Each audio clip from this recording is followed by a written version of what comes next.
ঢাকা শহরকে আর বাসযোগ্য মনে হয় না বলে মন্তব্য করেছেন স্থানীয় সরকার মন্ত্রী ও বিএনপির মহাসচিব মির্জা ফখরুল ইসলাম আলমগীর। তিনি আরো বলেন, শুধু নীতি তৈরিই নয়, শহরে যারা বসবাস করছেন সেই নাগরিকরা নীতি দ্বারা কতটুকু উপকৃত হচ্ছেন সেটাও মূল্যায়ন করা প্রয়োজন। দুপুরে রাজধানীর একটি হোটেলে ঢাকা দক্ষিণ সিটি কর্পোরেশনের উদ্যোগে অনুষ্ঠিত হয়েছে দক্ষিণের জানালার উদ্বোধন এবং নাগরিক ভাবনা ও করণীয় শীর্ষক সেমিনার। ঢাকা মহানগরে নিঃশ্বাস নেওয়ার অবস্থা নেই বলে মন্তব্য করেছেন স্থানীয় সরকার মন্ত্রী। বলেন, এই অবস্থা থেকে বের হতে না পারলে নগরবাসীর জন্য বসবাস আরও কঠিন হয়ে পড়বে। ঘর থেকে বেরোলে যে আপনার নিঃশ্বাস নেওয়া, যে অক্সিজেনটা যেটা আসে সেটা পলিউটেড। আপনার একটা হাসপাতালে যাবেন, সেখানে একেবারে হাসপাতালের মধ্যে যদি পাবলিক হসপিটাল হয় সেখানে ঢোকাই যাবে না।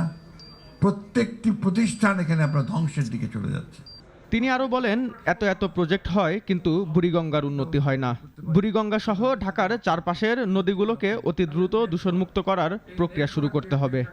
আমি যখন কলেজে পড়ি, ঢাকা কলেজে, তখন আমরা প্রায় আসতাম আপনার বুড়িগঙ্গাতে নৌকায় চড়ে ঘুরে বেড়ানোর জন্য। এখন সেই বুড়িগঙ্গার কাছেও যাওয়া যায় না, এত পলিউটেড, এত দুর্গন্ধ। এবং আমার কাছে মনে হয় যে ঢাকা শহরের সব রোগগুলোর মূলে বোধহয় এই বুড়িগঙ্গা পানি। আপনি তো আগেও একই অবস্থা, আপনার শীতলক্ষাতেও প্রায় একই অবস্থা শুরু হয়েছে। তাহলে ঢাকা শহরের নাগরিকরা যাবেন কোথায়? এই জন্যই যে উদ্যোগ নিয়েছেন, এই উদ্যোগের সঙ্গে কিন্তু একই সঙ্গে সঙ্গে আপনাকে, যেটাকে আমরা বলি যে আপনার কাঠামোগত পরিবর্তনগুলোকে আরও পরিকল্পনা মাফিক হতে হবে। অনুষ্ঠানে সভাপতির বক্তব্যে ঢাকা দক্ষিণ সিটি কর্পোরেশনের প্রশাসক বলেন, আদি ঢাকাকে তার পুরনো রূপ ফিরিয়ে দিতে চাই। হকারদের পুনর্বাসনের বিষয়েও চিন্তা চলছে বলে জানান তিনি। এই আদি ঢাকাকে তার পুরনো রূপ ফিরিয়ে দিতে, এটা সত্যি কথা যে ঢাকা শহর একসময় সবুজে ভরপুর ছিল, ফুলের বাগান ছিল। এখন কিন্তু আজকে সেই অবস্থা নেই। সেই অবস্থাটা ইচ্ছা করলে, আমরা যদি সবাই সমষ্টিগতভাবে ইচ্ছা করি, তাহলে কিন্তু সেটা সম্ভব।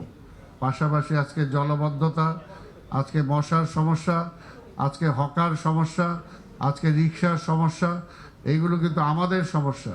কাজে এইগুলো আমি আপনাদের সবার অংশগ্রহণ চাই। এরপরে আমরা যখন সেমিনার করব, রিক্সাওয়ালাদের মতামতও আমরা জানবো, হকারদের মতামতও জানবো।